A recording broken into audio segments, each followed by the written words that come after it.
নিশ্চয় আল্লাহ রাব্বুল আলামিন ইয়ামুরুকুম তোমাদেরকে নির্দেশ দিচ্ছেন আন তুআদ্দুল আমানাতি ইলা আহলিহা আমানতকে তার অধীনস্থ তার যেখানে আমানত প্রাপ্ত ওই জায়গায় আমানতকে আদায় করো, সঠিক জায়গায় আমানতকে তুমি আদায় করে দাও। তোমার কাছে কেউ কোনো সম্পদ গচ্ছিত রেখেছে, সেটাকে তুমি ভোগ করতে পারবে না। এটাকে তুমি তার কাছে যখন চাইবে, যখন তোমার কাছে দাবি করবে, দিতে কার্পণ্য করবে না, তুমি সে আমানত তাকে ফেরত দিতে হবে। জোরে বলেন ঠিক না বেঠিক? উঠবা নাকি? খবরদার। আল্লাহ রাব্বুল আলামিন আমানতকে দেওয়ার জন্য, ফেরত দেওয়ার জন্য নির্দেশ দিয়েছেন। ও পৃথিবীর মানুষেরা, ভালো করে শুনে রাখো, কোনো মানুষ যদি তোমার কাছে আমানত রেখে যায়, তাহলে সেটা তুমি ভোগ করতে পারবে না। এটা যার যার আমানত তার কাছে ফেরত দিতে হবে। জোরে বলেন ঠিক না বেঠিক? আল্লাহর হাবিব সাল্লাল্লাহু আলাইহি ওয়াসাল্লাম যখন আল্লাহ তাআলার পক্ষ থেকে হিজরতের নির্দেশ চলে আসছে, সাথী আবু বকর সিদ্দিক রাদিয়াল্লাহু তাআলা আনহুকে সাথে নিয়ে যখন মক্কা থেকে মদিনায় হিজরত করার জন্য রওনা দিবেন, আর ওই সময় আরবের ইহুদি খ্রিস্টানরা নবীর কাছে আমানত রেখে গেছে, আমানত রাখতো। আল্লাহ রসুল হিজরতের আগে আলী রাদিয়াল্লাহু তাআলা আনহুকে প্রত্যেকটা মানুষের আমানত তার কাছে বুঝিয়ে দিয়ে, আলী আমি যখন চলে যাব, আরবের মানুষগুলি আমার কাছে আমানত ফেরত নেওয়ার জন্য আসবে। হয়তো আমি না পেলে তারা মনে করবে মুহাম্মদ আমার আমানত ভক্ষণ করেছে, নিয়ে গেছে। খবরদার, না না না আলী, আমি যখন চলে যাইব, যাওয়ার পরে এই আমানতগুলি তুমি এই সকল মানুষের কাছে পৌঁছে দিবে। জোরে বলেন সুবহানাল্লাহ। এটা ইসলামের শিক্ষা। এটা আপনার কাছে রাখছে, এটা আপনি ভোগ করার জন্য নয়। সন্তান সম্পদের আপনার কাছে আমানত, সম্পদের মালিক আপনি নয়, সন্তানের মালিকও আপনি নয়। সন্তান সম্পদ এগুলো আপনার কাছে আমানত রেখেছেন আল্লাহ তাআলা। এই আমানত চাঁদে রোজে নজদে মাস দর হাকিকত মালিকে হর শাই খুদাস। প্রত্যেকটা বস্তু সম্পদের মালিক কে? আওয়াজ করে বলেন কে? তুমি যদি সম্পদের মালিক হতে, তাহলে মৃত্যুর সময় তোমার জায়গা জমি বাড়ি গাড়ি সব তোমার সাথে নিয়ে যেতে। কিন্তু না না না, তুমি যখন চলে যাবে শুধুমাত্র কাফনের কাপড় ছাড়া আর কিছুই তুমি নিতে পারবে না। তুমি মালিক না, বরঞ্চ রব্বে কারিম তোমাকে এই সম্পদগুলো ভোগ করার অনুমতি দিয়েছেন। যতদিন তুমি পৃথিবীর মধ্যে থাকবে, ততদিন তুমি ওই সম্পদগুলো তুমি ভোগ করতে পারবে, এর বাইরে কিছুই নয়। সন্তানকে আমানত তোমার কাছে রেখেছেন আল্লাহ তাআলা। সন্তানকে সুশিক্ষায় শিক্ষিত করতে হবে, ধর্মীয় শিক্ষায় শিক্ষিত করতে হবে, এটা তোমার আমানত। শুধুমাত্র সন্তানকে জাগতিক শিক্ষায় শিক্ষিত করবে, তাহলে এই সন্তান যখন ডিগ্রি অর্জন করবে, সার্টিফিকেট অর্জন করবে, এই সন্তান বড় হওয়ার পরে যখন চাকরি পাবে, ওই সন্তান তোমার খবরও নিবে না। জোরে বলেন ঠিক না বেঠিক? এমন ঘটনা নাই আমাদের দেশে?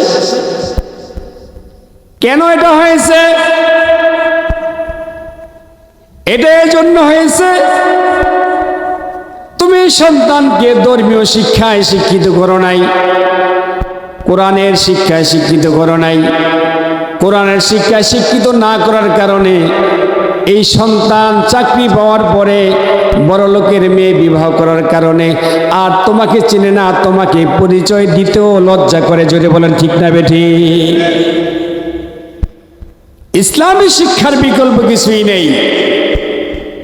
জাগতিক শিক্ষাকে আমরা নিষেধ করি না, তবে জাগতিক শিক্ষার পাশাপাশি যদি ধর্মীয় শিক্ষা আগে থাকে তাহলে জাগতিক শিক্ষা ওই সন্তান কুলাঙ্গার সন্তান হবে না, ওই সন্তান নাস্তিক মুরতাদ হবে না। জোরে বলে ঠিক না বেঠিক? নমি গোয়াম কে আজ দুনিয়া জুদাবাস বাহার কারে কে বাসি বা খোদাবাস।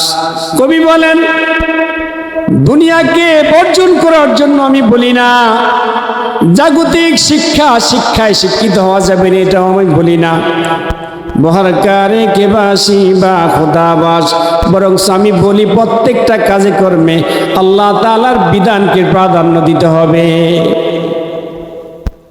তুমি ডাক্তার, ইঞ্জিনিয়ার, ডক্টর যা কিছু আপত্তি নেই, এগুলোর প্রয়োজন আছে কিনা? এগুলোর তো প্রয়োজন আছে, কিন্তু ডক্টর হওয়া মানে নাস্তিক হওয়া নয়, ইঞ্জিনিয়ার হওয়া মানে নাস্তিক হওয়া নয়। তুমি ইঞ্জিনিয়ার হবে এটাও দেশের কল্যাণে, ইসলামের কল্যাণে। ডাক্তার হবে ইসলামের কল্যাণে, জনগণের সেবক হবে, কসাই নয়, ডাকাত নয়। দেখেন না শুধু ডায়াগনস্টিক গেলে টেস্ট আর টেস্ট, একের পর এক টেস্ট দেয়, কারণ ভিজিটনে ওই জায়গায় পার্সেন্টেজ থাকে, ওখানেও টাকা পায়। প্রয়োজন নাই তারপরেও দেয়, কেন?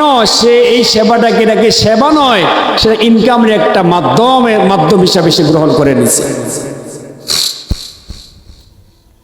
প্রত্যেকটা ডায়াগনস্টের একই অবস্থা, ম্যাক্সিমাম ইল্লা মাশাআল্লাহ উলামায়ে কেরামের তত্ত্বাবধানে হাসপাতাল বাংলাদেশে পরিচালিত হচ্ছে, এগুলার ভিন্ন কথা।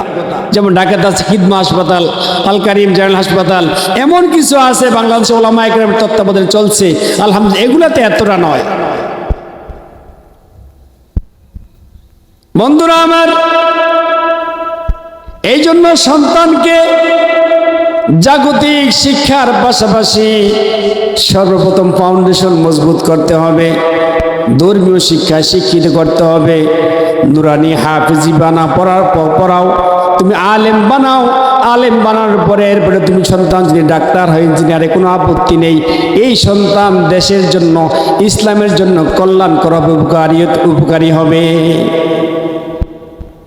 এই জন্য এটা আমানত তোমার কাছে, কারণ এই সন্তান তোমাকে যদি তুমি ধর্মীয় শিক্ষায় শিক্ষিত না করো, শিক্ষা না দাও, কিয়ামতের ময়দানে ওই সন্তান তোমার বিরুদ্ধে আল্লাহ তাআলার দরবারে মামলা দায়ের করে দিবে। আমাদের সমাজের ভিতরে অনেক বাবা মা এমন আছে, বাবা মা নামাজ পড়ে কিন্তু সন্তানকে একটি বারের জন্য নামাজের প্রতি আহ্বান করে না। জোরে বলেন ঠিক না বেঠিক? বাবা নামাজি, কিন্তু সন্তান মসজিদে আসে না, এই কথা একবারও বলে না, বাবা তুই নামাজে আয়, নামাজ পড়। মেয়ে নামাজ পড়ে না, বলে না। স্ত্রী নামাজ পড়ে না, সেও বলে না যে তুমি নামাজ পড়ো, নামাজ না পড়লে তোমার হাতের রান্না আমি খাবো না, এটা বলে না। সন্তান যদি কাজে না যায়, সন্তানকে প্রহার করে, আঘাত করে, মারধর করে, কিন্তু সন্তান যে একদিন নামাজ পড়ে না, এই জন্য একদিনও সন্তানকে প্রহার করে না, তাকে রাগ করে না। এমন বাবা মা লালমোহন এই বদরপুর ইউনিয়নের ভিতরে নাই।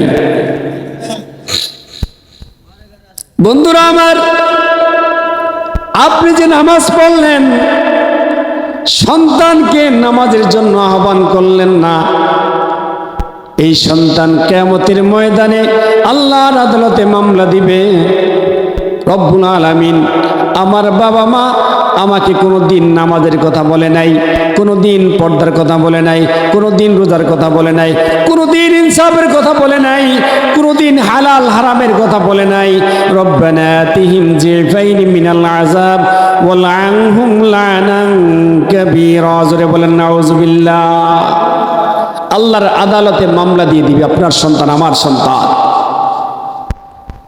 এজন্য সন্তান হচ্ছে আমানত, তাকে ধর্মীয় শিক্ষায় শিক্ষিত করলে আপনার আমানত রক্ষা হবে। এই জন্য আল্লাহ তাআলা বলেন, ইন্নাল্লাহা ইয়ামুরুকুম আন তুআদ্দুল আমানাতি ইলা আহলিহা ওয়া ইযা হাকামতুম বাইনান নাসি আন তাহকুমু বিল আদল। বন্ধুরা আমার, আমানত রক্ষা করার কথা আল্লাহ রাব্বুল আলামিন কুরআনুল কারীমের ভিতরে বলেছেন, ও পৃথিবীর মানুষেরা তোমরা আমানতকে রক্ষা করো। قال رسول الله صلى الله عليه وسلم لا إيمان لمن لا أمانة له أو كما قال النبي عليه الصلاة والسلام। আল্লাহর হাবিব ফরমান, যার ভিতরে আমানতদারি নেই তার ঈমানও নেই। জোরে বলেন নাউজুবিল্লাহ। লা ঈমানা লিমান লা আমানাতা লা, যার ভিতরে আমানতদারি নেই তার ভিতরে ঈমানও থাকতে পারে না। ঈমানের লক্ষণ পরিচয় হচ্ছে আমানত রক্ষা করা। আন আব্দুল্লাহ ইবনে আমর ইবনে আস রাদিয়াল্লাহু তাআলা আনহু, হযরত আব্দুল্লাহ ইবনে আমর ইবনে আস রাদিয়াল্লাহু তাআলা আনহু থেকে হাদিস বর্ণিত, ইন্না রাসূলুল্লাহ সাল্লাল্লাহু আলাইহি ওয়াসাল্লাম قال, নিশ্চয় আল্লাহ রাসূল সাল্লাল্লাহু আলাইহি ওয়াসাল্লাম বলেছেন, আরবাউন ইযা কুন্না ফিকা ফালা আলাইকা মা ফাতাকা মিনাদ দুনিয়া। মুসনাদ আহমদ শরীফের হাদিস। আল্লাহর হাবিব বলেন, চারটি বস্তু যখন তোমার ভিতরে থাকবে, তোমার যদি সব চলে যায়, নষ্ট হয়ে যায়, দুনিয়ার সব কিছু নষ্ট হয়ে যায়, তোমার কোনো পরোয়া করা লাগবে না, পরোয়া নেই। কারণ তোমার ভিতরে যখন চারটা থাকবে, চারটা গুণ থাকবে, আল্লাহ তাআলার দরবারে তুমি অনেক বড় সম্মানিত। জোরে বলেন সুবহানাল্লাহ। পুরো পৃথিবী তোমার চলে গেছে, সম্পদ সব নষ্ট হয়ে গেছে, কোনো আপত্তি নেই, কারণ সম্পদের জন্য আল্লাহ তাআলা তোমায় কিয়ামতের ময়দানে জিজ্ঞেস করবে না কি পরিমাণ সম্পদ পৃথিবীর মধ্যে তুমি অর্জন করেছো, কি পরিমাণ সম্পদ তুমি উপার্জন করেছো, কয়টা বাড়ি করছো, কয়টা বিল্ডিং করছো, আল্লাহ জিজ্ঞেস করবে না। قال رسول الله صلى الله عليه وسلم إن الله لا ينظر إلى صوركم وأموالكم ولكن ينظر إلى قلوبكم وأعمالكم أو كما قال النبي عليه الصلاة والسلام। নিশ্চয় আল্লাহ তাআলা তোমার চেহারার দিকে তাকাবে না, দৃষ্টি করবে না। তোমার চেহারা সুন্দর, তুমি কি লম্বা, খাটো, বেটে নাকি কুচি কালো, আল্লাহ তাআলা তোমার চেহারার দিকে তাকাইবে না। কারণ চেহারার দিকে যদি তাকাইতেন, হযরত বিলাল রাদিয়াল্লাহু তাআলা আনহুর মতো একজন হাবশী গোলামকে মসজিদে নববীর ইমাম মুয়াজ্জিন হিসাবে নিয়োজিত করতেন না। জোরে বলেন ঠিক না বেঠিক? আল্লাহ রাব্বুল আলামিন পুরো কোরআন শরীফের ভিতরে কোনো ব্যক্তির নামে কোনো সূরা অবতীর্ণ করেন নাই, কোনো নবীর নামে পার্সোনাল ভাবে কোনো সূরা অবতীর্ণ করেন নাই। সমস্ত নবীদের সম্মিলিত একটা সূরাতুল আম্বিয়া নাজিল করেছেন, যার ভিতরে সমস্ত নবীদের ব্যাপারে আলোচনা আছে, সব না কিছু কিছু নবীর ব্যাপারে। কিন্তু একজন গোলাম যিনি নবী ছিলেন না, তিনি হচ্ছেন একজন হাকিম, লোকমান হাকিমের লোকমান আলাইহিস সালামের ব্যাপারে আল্লাহ তাআলা তার নামে কোরআনের ভিতরে সূরা নাজিল করেছেন। জোরে বলেন সুবহানাল্লাহ। একজন কৃতদাস গোলাম, চেহারা এত সুন্দর ছিল না, চেপটা নাক ছিল তার নামে সূরা লোকমান আল্লাহ নাজিল করছেন।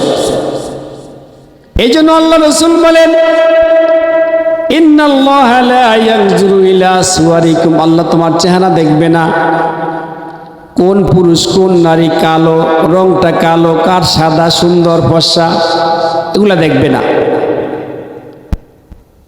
ইন্নাল্লাহা লা ইয়ানজুরু ইলা সুওয়ারিকুম ওয়া আমওয়ালিকুম, সম্পদের দিকে আল্লাহ তাআলা দেখবে না। দুনিয়ার ভিতরে পৃথিবীর মধ্যে কি পরিমাণ সম্পদের পাহাড় গড়েছ, চাঁদাবাজি করে, কালোবাজারি করে, চুরি ডাকাতি করে তুমি কত সম্পদ গড়েছ। মানুষের পকেটের টাকা তোমার পকেটের মধ্যে ঢুকাইছ।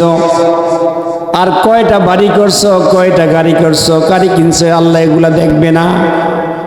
অথবা বৈধভাবেও যদি তুমি কোটি কোটি টাকার মালিক হও, আল্লাহ তাআলা এই ব্যাপারে জিজ্ঞেস করবে না তোমার কয়টা বাড়ি ছিল। কথা বলেন, জিজ্ঞেস করবে? বলে কি ইয়ানজুরু ইলা কুলুবিকুম ওয়া আমালিকুম, আল্লাহ তোমার হৃদয়ের দিকে, অন্তরের দিকে দেখবে এবং তোমার নেক আমলের দিকে আল্লাহ তাআলা তাকাইবেন। জোরে বলেন সুবহানাল্লাহ। এজন্য পুরো পৃথিবী যদি তোমার নষ্ট হয়ে যায়, বিলীন হয়ে যায়, তোমার কোনো পরোয়া নেই। কারণ আমার রব, আমার মালিক যদি তোমার উপরে সন্তুষ্ট থাকে, পুরো পৃথিবী তোমার দুশ্মন হলেও কোনো আপত্তি নেই। জোরে বলেন ঠিক না বেটি? সারে দুনিয়া হো মুখালিফ কুছ নেহি নুকসান হ্যায়, সারে দুনিয়া হো মুখালিফ কুছ নেহি নুকসান হ্যায়, डर नहीं है गम नहीं है जब मेरा रहमान है। আমার কোনো পরোয়া নেই, আমি শত্রুকে ভয় করি না, কোনো বাতিলকে ভয় করি না, কোনো মুনাফিককে ভয় করি না, কারণ আমার সাথে আছেন যিনি, তিনি কে? আল্লাহ। আল্লাহর হাবিব বলেন, চারটা বিষয়বস্তু যখন তোমার ভিতরে থাকবে, পৃথিবীর সব যদি তোমার কাছ থেকে চলে যায়, কোনো পরোয়া নেই, কোনো আফসোস করা নেই। এক নম্বর হচ্ছে হিফজু আমানা। এক নম্বর গুণ কি? আমানতের হেফাজত করা, যে আয়াত আমি তেলাওয়াত করেছিলাম। হিফজু আমানা এক নম্বর গুণ হচ্ছে তোমার আমানতের খেয়ানত করা যাবে না। আমানতের খেয়ানত করার কোনো বৈধতা নেই। কারণ যার ভিতরে আমানত থাকবে না, তার ভিতরে ঈমানও থাকবে না। মুনাফিকের তিনটা অথবা চারটা আলামত। আয়াতুল মুনাফিকি সালাস। একটা বলবো, এক নম্বর ইজা উতুমিনা খানা। মুনাফিকের তিনটা কোন হাদিসে চারটার কথা আসছে। মুনাফিকের তিনটি অথবা চারটি আলামতের ভিতরে একটা হচ্ছে, যখন তার কাছে আমানত রাখা হয়, সে আমানতটা সে খেয়ানত করে, সে খেয়ে ফেলে। মানুষকে চিনতে হলে, সঠিক মানুষ যদি আপনি নির্বাচন করতে চান, তাহলে কিছু রেখে দিন তার কাছে। কিছু সম্পদ, স্বর্ণ, টাকা, এগুলো রাখবেন। যদি দেখেন সঠিকভাবে আপনাকে ফেরত দেয়, তাহলে বুঝবেন সে নাম্বার ওয়ান মানুষ, সে সঠিক মানুষ। আর যদি টাল বাহানা করে, তাহলে বুঝবেন ডাল মে কুছ কালা है, বেজাল আছে এর ভিতরে। সংগ্রামী হাজিরিন, এই জন্য আল্লাহর হাবিব সাল্লাল্লাহু আলাইহি ওয়াসাল্লাম বলেছেন, চারটা গুণ যদি তোমার ভিতরে থাকে, পুরো পৃথিবী সব চলে গেলেও কোনো আফসোস নেই, পরোয়া নেই। এক নম্বর গুণটা কি বলেন? বলেন, এক নম্বর গুণ কি? হাদিসটা মুখস্থ করে যাইবেন। এক নম্বর গুণ হচ্ছে হিফজু আমানা। এক নম্বর হচ্ছে আমানতের হেফাজত করা। আমি সংক্ষেপে বলবো, যেহেতু আমার সময় এত বেশি নেই। দুই নম্বর হচ্ছে সিদকু হাদিসিন। দুই নম্বর হচ্ছে সদা সর্বদা সত্য কথা বলা। আমার ঢাকাতে এক মুসল্লি ছিল, এক হাজী সাহেব, মোটামুটি অনেকবার হজ করছে, আরো করবে নাকি তাই সে নিয়ত করছে। তো সে একটা ব্যবসা করে, আমাদের দেশে এটা আছে, জমির দালালি। একদিন বলে, হুজুর আমি সপ্তাহে মাঝে মধ্যে দুই একটা সত্য কথা বলি, তবে এটা যে কার ভাগে যায় সেটা আমিও বলতে পারি না, এটা যে কে পাবে এই সত্য কথাটা।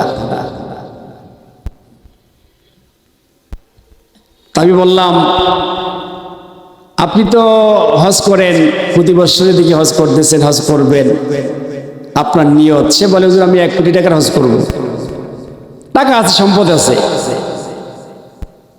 তাহলে এই যে হজ করেন, মক্কা মদিনা যান, তাহলে এই যে মিথ্যা কথা আপনার জন্মগত স্বভাবে পরিণত হয়ে গেছে। হুজুর আমি তো অনেক ভালো কাজ করি, অনেক ভালো কাজ করেছে, আসলে ভালো কিছু কাজ করে সেটা আমরা জানি। অনেক ছাত্র থেকে মাদ্রাসায় খাবারের ব্যবস্থা টাকা সে দেয়। একটা মেয়ে বিবাহ দিতে পারছে না, তার কাছে আসলে সে অনেক সহযোগিতা করে। এভাবে সমাজের ভিতরে কিছু ভালো কাজও করে, কিন্তু এই ক্ষেত্রে সে অটল। মানে যেহেতু ব্যবসাটা হচ্ছে জমির দালালি, জমির ব্যবসা, কয় হুজুর এই জায়গায় যদি সত্য কথা বলি আমি জমি ক্রয় বিক্রি করতে পারবো না। যেটা বলে নাউজুবিল্লাহ, আমাদের দেশে এমন আছে। মালিকের কয় দাম 10 লাখ টাকা, আর যে কিনবে সে বলে একদম 12 লাখ টাকা। আপনাকে 10 লাখ টাকা দিব, আর যে তার কাছে বিক্রি করবে বলে 12 লাখ টাকার নিচে মালিক দিবে না, আপনি নিতে হলে 12 লাখ টাকা দিতে হবে। ওখান থেকেও খাইব, এখান থেকেও খাবে। এমন লোক আছে কি নাই? এরা সবাই সদা সর্বদা সত্য কথা বলে। আল্লাহর হাবিব বলেন সিদকু হাদিসিন, সদা সর্বদা সত্য কথা বলবে, কারণ সত্য মানুষদেরকে মুক্তি দেয়, মিথ্যা মানুষদেরকে কি করে জানেন না? ধ্বংস করে। আসিদকু ইউহলিক ইউনজি ওয়াল কিযবু ইউহলিক। বন্ধুরা আমার, এজন্য আল্লাহ রাসূল বলেছেন 4টা বস্তুর মধ্যে 2 নম্বর হচ্ছে সিদকু হাদিসিন, সত্য কথা বলা।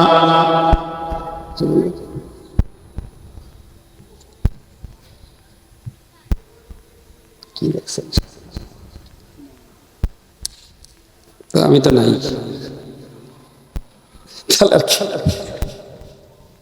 বলেন সারেন এটা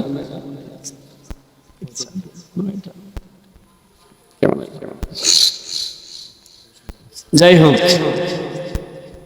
টার্গেট ফিল আপ করতে পারবো না। সংগ্রামী হাজিরিন, যাক মোটামুটি খারাপ হবে, একটু রেস্ট পাবো। গতিটা প্রতি রাত্রি 2টা 2:30 বাজে ঘুমাই, আজকে একটু আগে ঘুমাইতে পারবো। 2 নম্বর কি বলছিলাম? কথা মনে মুখস্থ নাই, বলছিলাম মুখস্থ 8টা গুণ মুখস্থ করতে হবে। 1 নম্বর কি বলেন? আমানতের খেয়ানত করা যাবে না, রক্ষা করতে হবে। 2 নম্বর কি? মিথ্যা কথা বলা যাবে না, সত্য কথা বলতে হবে। 3 নম্বর হচ্ছে ওয়াহসনু খালিকাতিন, উত্তম ক্যারেক্টার, উত্তম আদর্শ।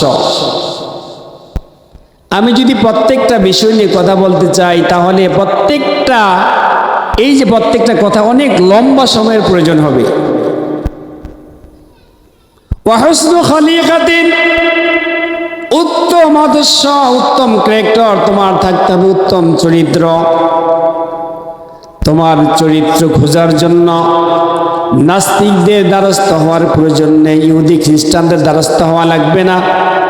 আমার যুবক ভাইয়েরা, যুবক বন্ধুরা, তোমরা যখন চুল কাটো তখন নেইমার, মেসি এবং অন্যান্য রোনাল্ডোর স্টাইলে চুল কাটো, জুড়ে বলেন ঠিক না বেঠিক?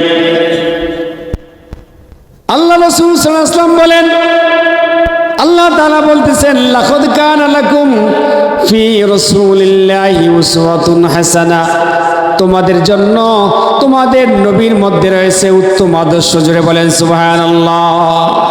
প্রত্যেকটা বিষয়ে, তার পারিবারিক জীবন, ব্যক্তিগত জীবন, সাংসারিক জীবন, সামাজিক জীবন, রাষ্ট্রীয় জীবন যদি তুমি ফলো করো, তাহলে পৃথিবীর কাহারও কোনো গাইড বুক তোমার ফলো করতে হবে না, কোনো খ্রিস্টানদেরকে ফলো করতে হবে না। প্রত্যেকটা বিষয়ের আদর্শ আমার নবীর ভিতরে আছে কি নাই? তাহলে কেন ওই স্টাইলে চুল কাটতে হবে? আমাদেরকে তো একেবারে খারাপ দেখা যায়। চুল ছোট করে 60 টাকা 70 টাকা দিয়ে, বেশি তো দেই না। আর তোমরা চুল কাটো 200 টাকা দিয়ে, আমরা দেই 70 টাকা, তোমরা দাও 200 টাকা। তুমি আমার পাশে দাঁড়াও তো, তোমাকে আমার চাইতে ভালো দেখা যায় কিনা। এই জায়গায় একটু লম্বা, এখানে লম্বা, ওই লম্বা, বিভিন্ন ধরনের একটু রাখে, একটু কাটে, কি স্টাইল। আচ্ছা বলেন তো, এটা কোনো মুসলমানের আদর্শ হতে পারে? এই যুবক বন্ধুরা বলো, এটা মুসলমানের আদর্শ হতে পারে? তওবা করো, আর কাটবো না এখানে। রাজি আছে ইনশাআল্লাহ? আল্লাহ কবুল করে, সকলে বলি আমিন। মাশাআল্লাহ, আমার এক যুবক ভাই হাত তুলছে, নারায়ে তাকবীর। আল্লাহ এক যুবক ভাইদের কবুল করে, জোরে বলেন আমিন। আল্লাহ ইসলামের খাদিম হিসাবে কবুল করুক, জোরে বলেন আমিন।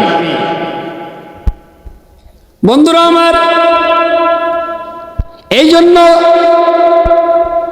হুসনু খালিকা, উত্তম ক্যারেক্টার যদি তোমাকে আদর্শ যদি ফলো করতে হয়, তাহলে নবী দু জাহান মুহাম্মদুর রাসূলুল্লাহ সাল্লাল্লাহু আলাইহি ওয়াসাল্লামকে তুমি ফলো করতে হবে।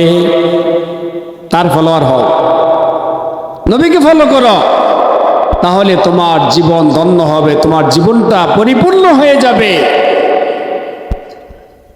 কারণ তিনি আমাদেরকে শিখিয়ে দিয়েছেন, রাস্তা দেখিয়ে দিয়েছেন, কিভাবে চলবে, কিভাবে পরিচালনা করবে, সব আল্লাহর কোরআন অনুযায়ী আল্লাহ রাসূল বাস্তবে পরিণত করে দেখিয়ে দিয়েছেন। তাহলে 3 নম্বর গুণ কি? উত্তম আদর্শ। লাকাদ কানা লাকুম ফি রাসূলিল্লাহি উসওয়াতুন হাসানা। আল্লাহ রাসূল যখন তিনি মক্কা নগরীতে ইসলামের দাওয়াত দেওয়া শুরু করল, মক্কার যে মানুষগুলি দীর্ঘদিন নবীকে আলামিন উপাধি দিয়েছে, আল্লাহ রাসূলের এত ভক্ত ছিল।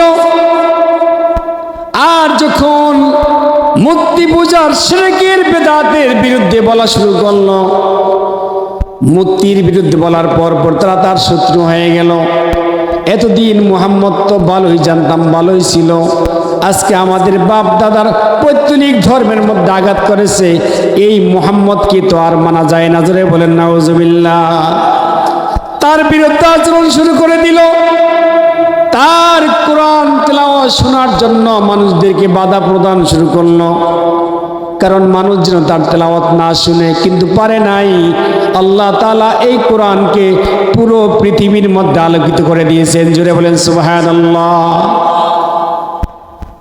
নবুয়ত দাবি করার পরে আল্লাহ রাসূল যখন সমগ্র দেশের মধ্যে কালেমার দাওয়াত, যখন ইসলামের দাওয়াত দিতেছে, তখন তারা তার বিরুদ্ধে আচরণ করেছে।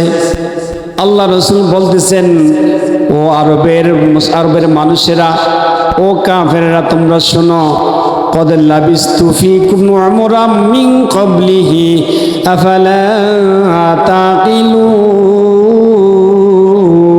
জোরে বলেন আল্লাহু আকবার।